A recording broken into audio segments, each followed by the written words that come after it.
Good evening. I promised a video every day throughout the month of May, or a post that is every day throughout the month of May for mental health awareness. Today is May 4th, therefore day 4 of Mental Health Awareness Month, and I will be very open and transparent. We had a death in the family, so it's been a tough day, and I almost skipped, but I felt like just as this day is tough for me, it could possibly be tough for somebody else out there.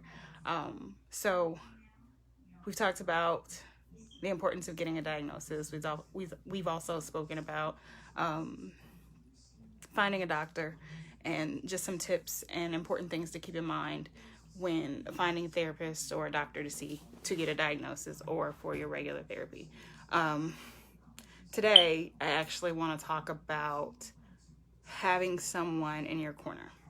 And when I say that, it's because having someone that's in your corner, someone that knows you, knows your mannerisms, your behaviors, your ins, your outs, having someone that knows you and can understand when you're okay and when you're not okay, having someone you can reach out to when you are on the verge of or in the midst of or thinking that you could potentially have a mental health crisis on your hands, that will be supportive and that knows what to do and knows what's best for you versus what they see on TV or what they Google or what some random person has told them is important, because it could be life or death. It could mean the difference between you being supported and you being judged and shunned and falling deeper into whatever hole or episode you're going through. So today, my tip is for you to make sure that you have a person. And if you don't have a person, find one.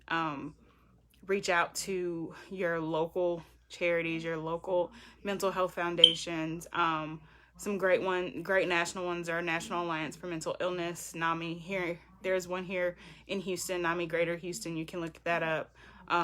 National Suicide Hotline. I'll have all of these things in the comments so you people, anyone out there, any people out there can actually see it and know what's going on, and be able to get to that number if they need to.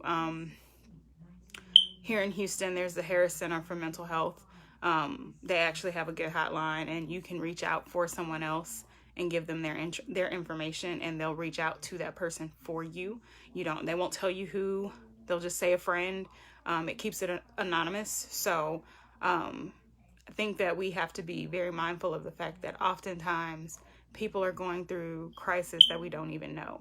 And if you get that phone call from a friend, or if you have to make that phone call, you need to make sure the person you're calling knows, or that you know what to do in the event someone reaches out to you with a crisis. Because the reality is, no matter how deep it is, a lot of times we aren't going to reach out for ourselves. We're not going to call. We're not going to speak out.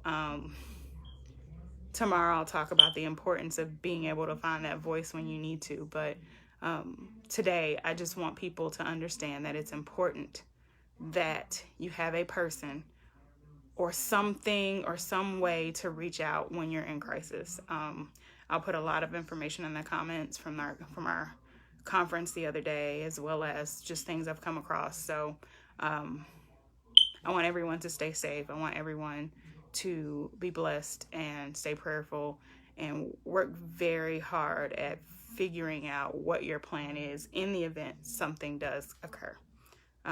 Thank you again. Today is day 4 of Mental Health Awareness Month.